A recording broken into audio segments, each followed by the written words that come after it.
Boa tarde a todos, bem-vindos a mais uma live da InvestMind sobre conjuntura econômica. Eu sou Leonardo Alvarenga e temos hoje conosco Lívio Ribeiro, mestre em economia pela PUC-Rio, pesquisador do IBRE da FGV e diretor de Research na BRCG. Também contamos com Lucas Marins, analista de equities da InvestMind. Antes de começar, te convido a acessar os relatórios de análise da nossa plataforma em investmind.com. Aproveitem que a plataforma está toda liberada gratuitamente por tempo limitado. Se você tiver alguma pergunta, manda aqui no chat do YouTube e se inscreve no nosso canal. Siga também a nossa conta no Instagram, investmind.research. Em breve teremos lives por lá também. Lívio, boa tarde. Obrigado mais uma vez pela presença. Com certeza, o assunto do momento é a vacinação. Qual que é a sua expectativa em relação a termos uma população satisfatoriamente imunizada e os efeitos práticos sobre a atividade e o fim do auxílio emergencial? Bom, boa tarde a todos. Começando com perguntas difíceis, Leonardo. Vamos lá. Estamos aqui para isso, né? Qual é a questão? Você tem um aumento no número de pessoas vacinadas no mundo de maneira geral. Alguns países destacadamente em relação a outros, principalmente países do Oriente Médio, Bahrein, Israel, claramente muito na frente em termos de população do que outros lugares. Você começa a espalhar o rito de vacinação pelo globo. Tá? Você tem mais ou menos hoje a ordem de grandeza uns 55 países que estão vacinando. O Brasil ele entra nessa lista ontem, né? Com um número ínfimo de pessoas ainda, mas com a possibilidade de um ramp-up, né, de um crescimento que seja contínuo e consistente, se nós conseguirmos garantir a quantidade adequada de vacinas para além dos grupos prioritários e, inicialmente, até para o próprio grupo prioritário. Hoje, a nossa realidade no Brasil é que a gente começa esse processo, mas nem para vacinar o grupo prioritário nós temos a quantidade suficiente de vacinas, né? Essas vacinas, elas são basicamente duas no Brasil. Uma é a Coronavac, que já é produzida em solo nacional, utilizando ainda insumos estrangeiros. Isso é um gargalo de produção que começa a aparecer agora, né? Isso está em todos os jornais de hoje. A gente não tem acesso a quantidades adequadas do princípio ativo da vacina que vem importados da China. E o segundo problema que está acontecendo na vacina Oxford da AstraZeneca, que as primeiras vacinas a serem aplicadas seriam importadas da Índia, né, produzidas pelo Instituto Serum na Índia, e a gente está no meio de um imbróglio diplomático onde o Brasil, dentre os países que poderiam, para os quais a Índia poderia exportar vacinas, aparentemente na lista dos primeiros países, o Brasil não está incluído. Então, existe sim um processo iniciando-se? Existe. Esse processo, ele será, neste momento, abrangente? Não. Isso é dizer que ele nunca será abrangente? Também não. A gente tem que desenvolver, resolver gargalos de logística, gargalos de produção e iniciar um processo de vacinação em larga escala. Em termos práticos, para o Brasil, me parece que um timing razoável com os desafios que a gente tem hoje, nós comecemos a sair dos grupos prioritários e aí, de fato, ter uma vacinação em massa em algum momento entre o segundo e o terceiro trimestre. Tá? Então, ainda temos um longo caminho pela frente. Nós começamos agora a percorrê-lo. O que eu quero dizer com isso, na verdade, é que, sob uma ótica doméstica, o primeiro semestre do ano ainda tende a ser um semestre difícil, né? Na questão sanitária, na questão da possibilidade das pessoas voltarem a buscar emprego, ter acesso ao emprego, na possibilidade da economia, de fato, ter uma retomada robusta. No segundo semestre, tudo correndo como acho que é minimamente razoável, a situação ela vai melhorando. Mas a gente tem que chegar para o segundo semestre. Então, não é à toa. E com o fim do auxílio emergencial na virada do ano, nós tivemos agora duas ondas de discussões. A primeira, lançada pelo próprio governo, de antecipar benefícios que seriam pagos no final de 2021, por exemplo, abono salarial e 13º salário, e nos últimos 2, 3 dias, até pela piora das condições sanitárias no Brasil no curto prazo, a tragédia de Manaus e outras coisas que também têm ocorrido, volta-se a uma discussão muito forte de religar o auxílio emergencial. O Ministério da Economia tem uma resistência evidente a isso, que está ligada a pouco espaço fiscal, de fato, para fazê-lo, mas como a gente já falou algumas vezes, né, gente, aconteceu um sinistro. Então, assim, a gente tem espaço para absorver isso? Estritamente falando, não. Não é igual a dizer que isso não seria a coisa correta ou adequada para fazer nesse momento. Então, essa discussão está muito em aberto. A gente vai ter que ver como as coisas vão evoluir nas próximas semanas, eu não diria nem meses, eu diria semanas, e isso também tem uma ligação muito clara com o ambiente político, né? A politização das vacinas no meio de uma eleição da presidência de Câmara e Senado, que torna toda essa discussão ainda mais confusa do que seria em condições normais, vamos dizer assim.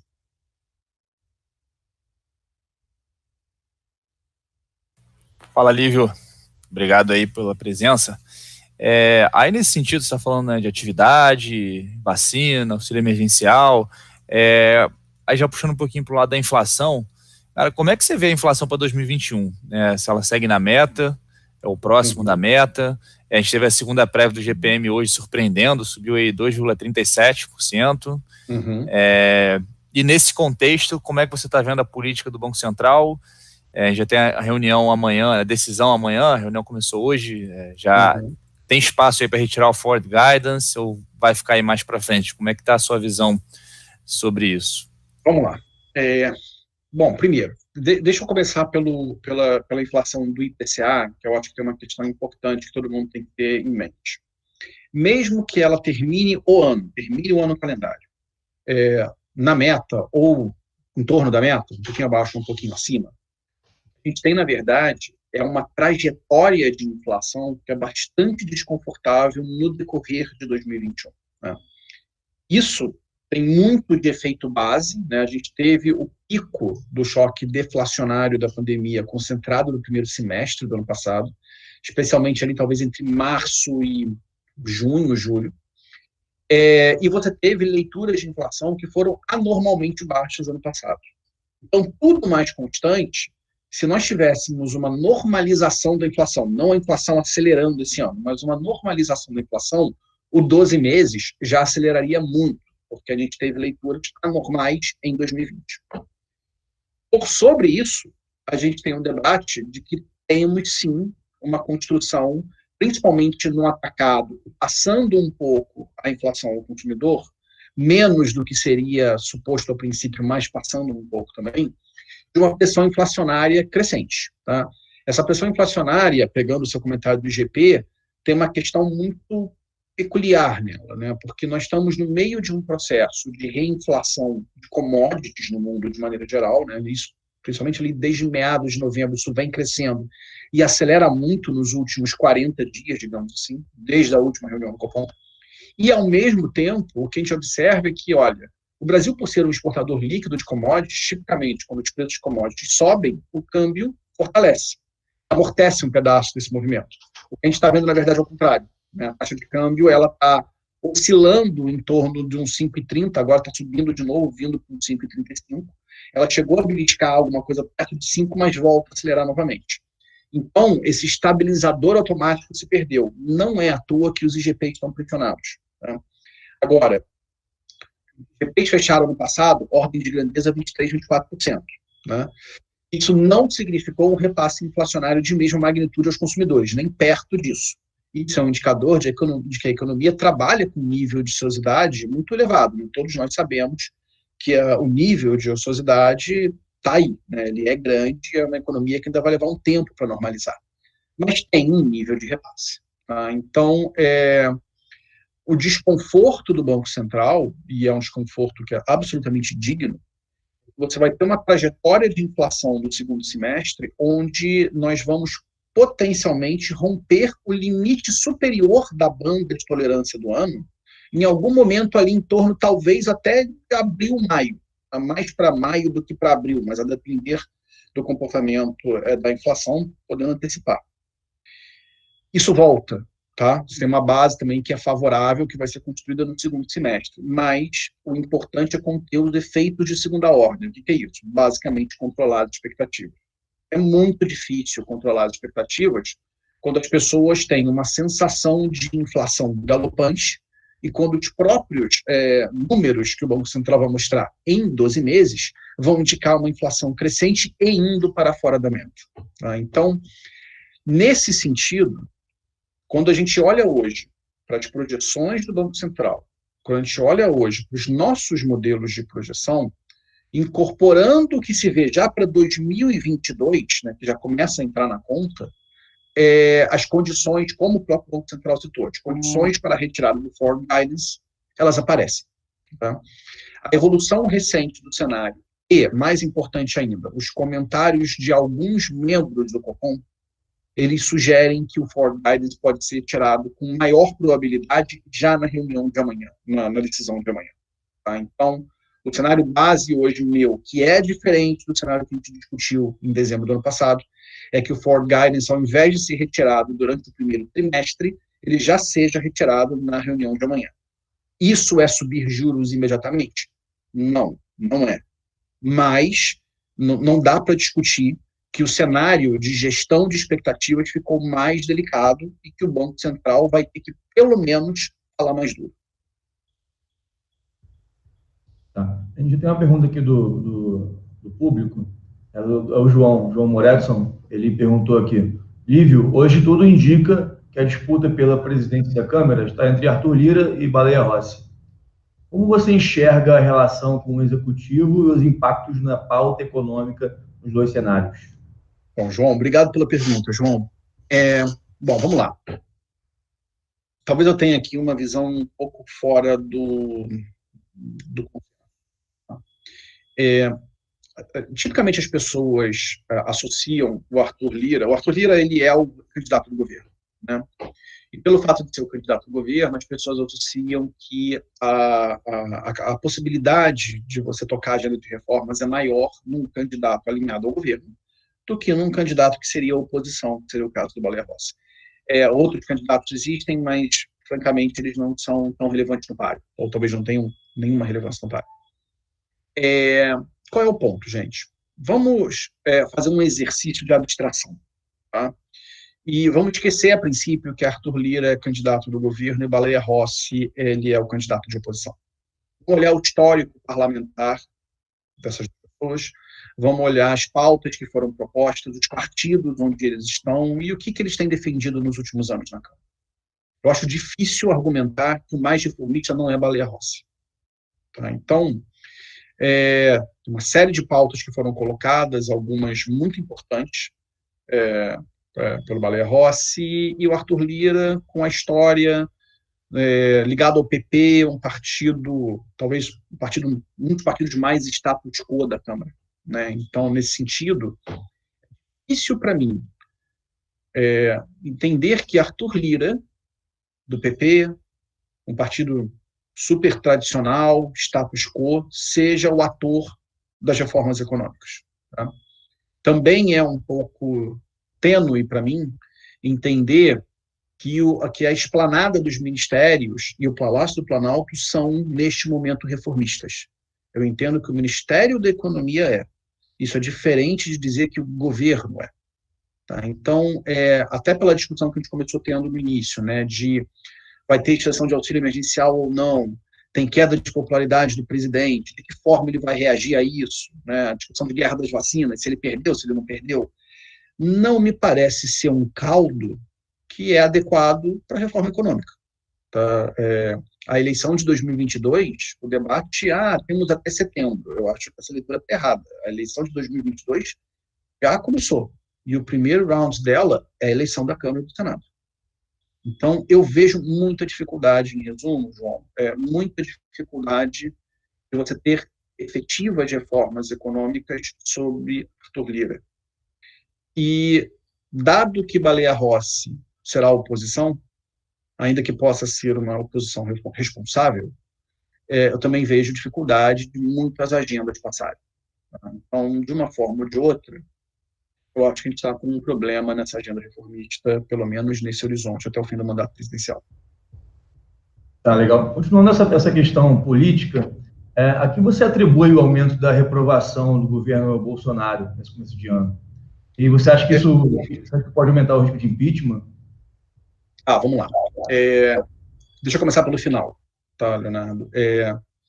O impeachment no Brasil, né, o nosso sistema é presidencialista, né, e nenhum presidente ele é deposto por fazer um mau governo, né? O presidente é deposto por fazer um mau governo na eleição, quando as pessoas decidem ou não que ele fez um mau governo e não reelegem. Então, num regime presidencialista como o nosso, a gente precisa para um processo de impeachment, a gente precisa de uma justificativa jurídica e de um ambiente político. Tá? Em níveis que, sinceramente, me parece, aí uma opinião completamente pessoal, sem muito embasamento teórico, mas me parece que é muito mais importante um ambiente político do que a questão jurídica, né? Porque você achar um crime de responsabilidade, quase sempre você consegue achar em algum nível, né? Tanto que todos os presidentes brasileiros, eles tiveram representações de impeachment na Câmara, todos. Por que elas não vão para frente? Porque não há ambiente político para isso. Tá? Então, eu tenho um pouco de dúvida se existe um cenário onde se cria um ambiente político até o fim do mandato presidencial para um impeachment. Tá? Não é uma posição hegemônica, tem gente que acha que vai acontecer. Eu acho absolutamente não claro, até porque um processo de impeachment ele é um processo muito... Baleia Rossi, se não me engano, coloca isso de uma maneira muito boa, né? O extremo do extremo do extremo, né? É muito, muito radical e traz problemas de governabilidade, traz problemas no funcionamento do Estado brasileiro. Talvez não seja interessante, inclusive, a gente discutir um processo de impeachment poucos anos depois de um outro processo de impeachment. Né? Então, tem toda essa questão que, para mim, não é muito óbvio e haverá massa política para tocar isso. Voltando para o início da tua pergunta, por que a popularidade cai? A gente não tem nenhum estudo formal a respeito, mas eu acho muito difícil que não seja uma combinação de minha renda acabou com a questão sanitária piorou. Né? Não se fez uma saída, uma transição minimamente suave entre o auxílio emergencial e a capacidade de geração de renda das famílias. Isso é muito claro na baixa renda, nos informais. Essas pessoas estão tendo que ir à rua. Ao irem à rua, elas aumentam a sua possibilidade de contrair Covid, de ter uma piora na questão sanitária. Você tem eventos como o de Manaus, que são eventos que são terrivelmente ruins para a popularidade, porque são efetivamente eventos terrivelmente ruins. E aí não é só para o presidente, eu acho que pega em todo o espectro político. Eu não vi nenhuma pesquisa a respeito da popularidade dos governantes do Amazonas, mas eu duvido que não tenha sido afetado. E agora o que se faz? Né? Tinha-se a esperança, ou talvez a ideia, de que a economia ia ganhar atração. O que a gente está discutindo, todo mundo discutindo, é que talvez isso não venha na velocidade esperada. Então, juntando isso tudo, a resultante parece clara. O governo tem uma piora de popularidade, o presidente tem uma piora de popularidade, e enquanto a gente não parar de ir acumulando problemas, confusões, desmentidos, que é uma coisa que tem acontecido principalmente na questão da vacinação nos últimos dias, isso não deve melhorar. Ô, Olívio, então assim, pelo que a gente está conversando, se a chapa do Arthur Lira ganha, a gente vai ter um governo tentando sobreviver, né? E se a chapa do Baleia Rossi ganha, será que existe a possibilidade? Acho que isso é importante até porque pode fazer preço, né? Um mandato tipo Eduardo Cunha com Dilma, naquela ideia do quanto pior, melhor, para talvez não encaminhar o impeachment, mas para reduzir tanto a popularidade do Bolsonaro para que lá em 22 ele não venha com tanta competitividade? Assim, é um pouco do argumento, Lucas, da oposição responsável. Eu não sei se eu coloco o Eduardo Cunha no mesmo bloco de ninguém, na verdade. Mas Baleia Rossi, ele está sendo definido como um candidato de oposição, apesar de muitas pautas serem pautas até do interesse da economia. Tá? Então, a gente tem que tomar esse cuidado. Na verdade, eu te diria além. Eu acho que o maior problema de oposição ao governo hoje é a própria figura do presidente. Né? Então, a gente tem esse problema que eu, sinceramente, eu não sei para que lado isso vai andar. Né? O momento de maior popularidade do presidente foi na sua fase paz e amor. Tá? A fase acabou. Né? Pode ser que ela volte? Pode. Por enquanto, ainda não.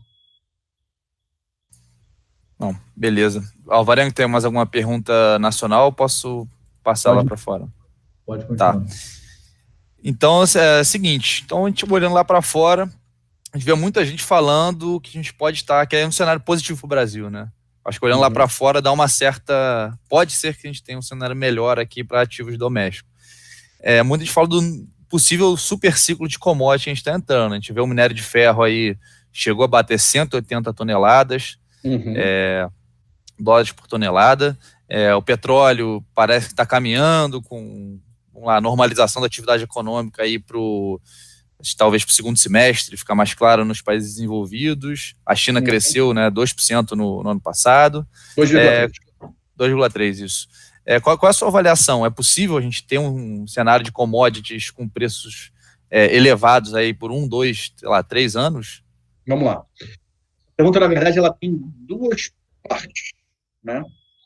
Uma coisa é dizer que os preços de commodities permanecerão elevados num horizonte de 1, 2 anos. Eu acho que sim. Eu acho que os preços de commodities eles caíram muito na crise. Se você pega o agregado como um CRB, né, o índice de commodities como um CRB, ele não volta para o nível pré-crise ainda, apesar de já estar quase lá. E você tem uma clara reinflação de commodities nesses últimos 40 dias. Isso vale para grãos, vale para energéticas, vale para industriais, vale para proteína. Proteína, na verdade, já tinha acontecido um pouco. Vale para minério de ferro. Você escolhe, subiu. Tá? Inclusive, é um pouco daquele comentário do GT que eu fiz há alguns minutos atrás na live. Aí tem a segunda pergunta. Para você ter um super ciclo de commodities, ou um mini ciclo de commodities, você tem que ter crescimento contínuo das commodities. Não é uma questão do nível estar alto, mas ela está continuamente crescendo. Aí eu acho que a discussão já é um pouco mais complicada. Tá? A gente claramente observou um mini boom nesses últimos 40 dias. Tá? Tudo subiu. Agora, você tem perspectivas de normalização da atividade global? Tem. Você tem perspectivas de mais impulso fiscal vindo dos grandes players globais, especificamente dos Estados Unidos. Biden já sinalizou tudo que ele pode sinalizar e mais um pouco. Agora ele vai ter que entregar, mas eu acho que vai entregar muita coisa. E na Europa, depois de um período longo, né, de restrições, a gente teve, enfim, o início das emissões dos Euro Corona Bonds e você começou a colocar dinheiro na rua. Então você tem mais impulso fiscal em regimes monetários que são regimes monetários de juro baixo, ou juro negativo, até onde a vista não alcança no mundo. A nota que a gente tem que tomar um pouquinho de cuidado é a China. Tá? Por quê? O primeiro semestre chinês, inequivocamente, será forte, até pela base comparativa. Terem números na ordem de grandeza. Tá? A minha projeção de crescimento do primeiro trimestre da China é um crescimento de 18,4% ano contra ano. Vocês ouviram direito, é 18,4%. Caiu quase 7% ano passado. A média de crescimento do primeiro semestre vai ser alguma coisa em torno de 13,5% no ano. Você tem um delta que é relevante. O problema é que para o segundo semestre você tem uma série de indicações que já começam a aparecer até em algumas delas nos dados de alta frequência chineses, ainda olhando para o fim de 2020, que sugerem uma desaceleração dos principais vetores de crescimento. Então, assim, você tem, de um lado, produção industrial acelerando, você tem indicadores de investimento super robustos ainda, você tem indicadores de construção civil ganhando tração novamente depois de um pequeno momento de desaceleração, mas você tem o mercado de crédito, principalmente o shadow banking, dando sinais de desaceleração, com uma base comparativa que vai ser muito desfavorável no primeiro semestre. A gente deve ter quedas muito grandes no ano contra ano no crescimento do shadow banking. E você tem alguns sinais, por exemplo, na construção civil, uma coisa que foi passou um pouco desapercebida no PIB do ano passado, no final do ano, o crescimento da construção civil no PIB no quarto trimestre de 2020, ele desacelera em relação ao observado no terceiro tri. Tá? Então, tem algumas coisas no PIB que começam a sair um pouquinho desta história de tudo acelera loucamente e a gente vai ter as condições do superciclo. Eu estou muito mais convicto de que a gente vai ter preços elevados por um período relativamente longo e até crescentes no primeiro semestre. No segundo semestre, eu acho que a discussão de demanda chinesa ela já começa a mudar um pouquinho de figura e, para mim, não é tão claro. Você tem um mundo desenvolvido entrando, né, mas a China ela vai sequencialmente começar a perder um pouco de gás.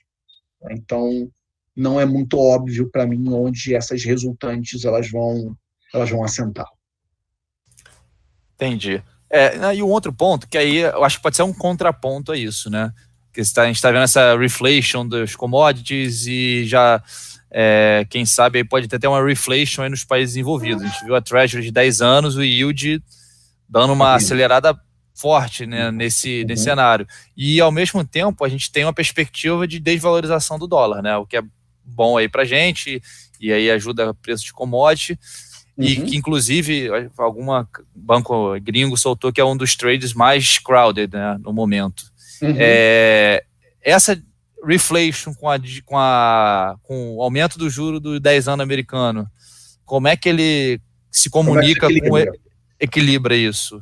Vamos lá. Pode ser que se esse reflation andar mais, esse cenário de commodity pode dar uma voltada, talvez? Ou não? Vamos lá.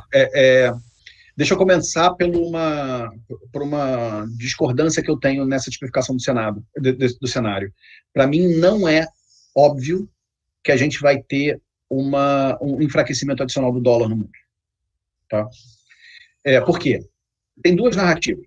Você tem a narrativa, que é essa que você citou, né? Preços de commodities para cima, impulso fiscal nos Estados Unidos, muita liquidez na economia americana, então, naturalmente, os preços do dólar, o preço do dólar vai diminuir, e aí você vai ter dólar fraco, isso vai ajudar os países emergentes, vai criar um sweet spot, né, para esse cenário de reinflação de commodities para os países emergentes que são exportadores de commodities com dólar fraco, um cenário de apreciação da moeda, e aí se cria um ciclo virtuoso sobre esse cenário. Tem um outro cenário contrário que é o seguinte: olha, a economia americana ela já fez muito impulso monetário, né? O Fed não perde a oportunidade de dizer que esse negócio de subir juro, né? O Powell fez isso há menos de uma semana, né? Quando começou a ter a elevação do yield de 10 anos, ele deu uma entrevista dizendo que, olha, quando eu for subir juros, vocês vão saber antes, se eu não estou falando é porque não vai acontecer, espera aí. Né? Literalmente foi isso que ele fez. E você pode ter um cenário que é impulso fiscal na veia, impulso monetário já está na veia, e o crescimento relativo da economia americana começa a despegar em relação aos principais players globais, em relação à Europa, em relação às outras grandes moedas que são componentes do DXY.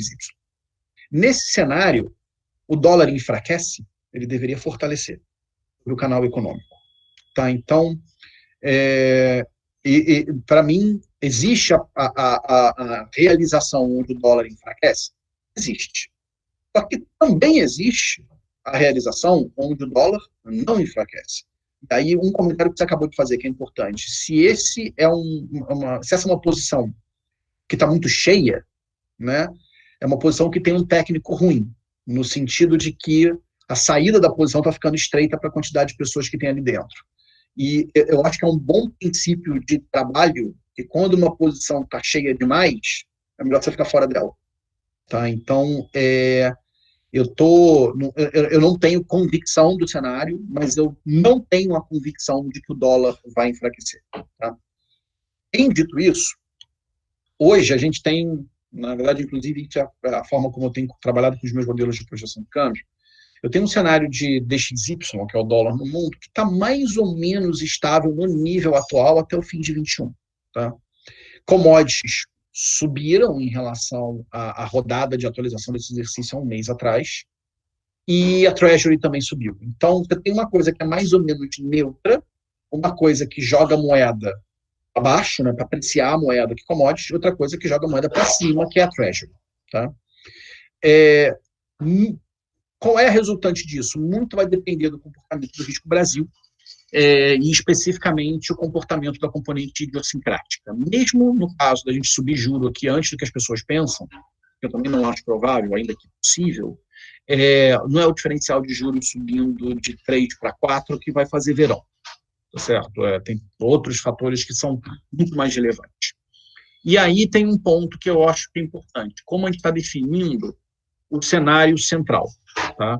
O cenário central, para mim, hoje, é uma moeda que oscila em torno dos níveis atuais até basicamente o fim do ano. Existe uma realização favorável, que é os vetores que puxam o câmbio para baixo, seja um dólar mais fraco no mundo, seja preço de commodity acelerando mais, que um é meio que o espelho do outro, ele se sobrepõe a uma possível elevação adicional da Treasury longa. E nós não nos atrapalhamos, que é uma outra hipótese de trabalho importante. Se essas coisas acontecerem, a nossa moeda aprecia.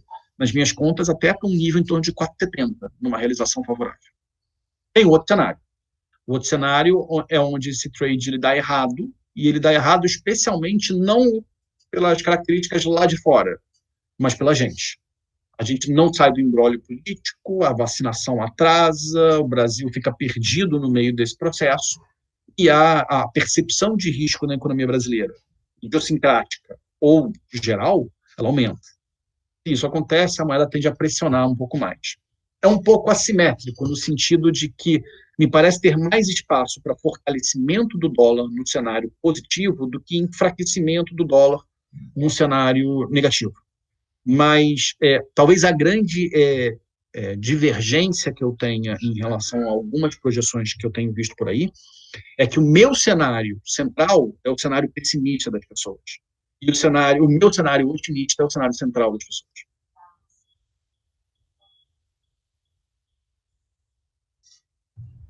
Ok, Lívia, obrigado. Você tem mais uma pergunta, Lucas? Não. Tá, então vamos já passar para as considerações finais. E aí eu aproveito e te pergunto sobre as suas projeções aí para 2021, que é a primeira vez que a gente fala hoje, esse ano. Vamos lá. Estou refazendo, na verdade, estou refazendo todos os modelos agora em função de alguns choques, principalmente na virada do ano, tá, Leonardo? A largada de 2021 está me parecendo um pouquinho mais fraca do que eu tinha originalmente estimado. Tá? A gente não tem ainda nenhum dado de alta frequência, está discutindo ainda informações referentes a novembro, mas esse início de ano está um pouquinho mais confuso. Tá? Então, eu te diria que, de maneira geral, o que a gente tem? O ano passado, a nossa projeção de crescimento é um crescimento em torno de crescimento. Uma contração em torno de 4,4. Tá? Esse número já está há algum tempo conosco e me parece que ele está bem calibrado. Tá? Ele cria um carregamento estatístico da ordem de 2,6, 2,7 para o PIB deste ano. Tá? Então, nosso cenário central hoje, inicial, uma projeção de crescimento de 3,6 para 2021. Esse é um crescimento, se você pensa no carregamento estatístico, que é baixo. Então, não é um grande cenário de crescimento em 2021. E aí, quais são os riscos desse cenário? Tem um risco negativo. A largada do ano é mais confusa, ou o primeiro semestre é mais confuso, isso cria um buraco um pouco mais fundo, e mesmo que a gente acelere no segundo semestre, a aceleração ela não é suficiente para compensar essa queda. Então, cresce acima de 3%? Muito possivelmente, mas um crescimento de 3% esse ano é um resultado ruim. Tá? Eu acho que a gente tem que ter isso em mente. Tem um outro cenário, que é um cenário onde esse crescimento ele sai da cercania de 3,5% para 4%. E ele está associado especialmente ao quê? Eu acho que não tanto a largada do ano, mas esse processo de vacinação ganhar tração mais rápido, o mundo puxar, né, e aí eu acho que é um risco positivo que é mais provável, e a gente ter uma retomada da atividade, principalmente a partir do segundo TRI, que é mais robusta. Então, o segundo semestre do ano ele é mais forte. Repara que, de uma forma ou de outra, eu estou discutindo que, se não houver nenhuma grande hecatombe, o comportamento da economia na virada de 21 para 22 ele tenderá a ser melhor, tá? Mas pode ser que a gente tenha níveis de crescimento que não estejam tão altos esse ano. Eu estou relativamente confortável com essa projeção em torno ali de 3,5, 3,6, reconhecendo que ela tem essas duas assimetrias com a informação que a gente tem hoje. Agora, os setores que de fato, gente, trouxeram o PIB para baixo e não recuperaram são os setores de serviços. Tá? Para esses setores voltarem, a gente precisa de regularização sanitária, vamos chamar assim, e renda. São duas coisas que a gente vê lá na frente, mas agora ainda não. Quanto mais tempo a gente demorar para chegar nesse futuro, maior será o buraco e maior tenderá a ser a persistência desse choque. Ok, Lívio, muito obrigado aí pela presença. Lucas, também muito obrigado. Quero agradecer também a todo mundo que está assistindo. Vou deixar mais uma vez aqui o recado para acessar nossa plataforma, ela está liberada. É só cadastrar em investmind.com, ler relatórios, o conteúdo está muito bom, tá? Acessem também o nosso Instagram, investmind.research. Se inscrevam aqui no nosso canal também no YouTube, curtam nossa live, acompanhem nossas redes sociais. Obrigado, pessoal. Até a próxima. Tchau, tchau. Obrigado, pessoal. Até mais. Obrigado.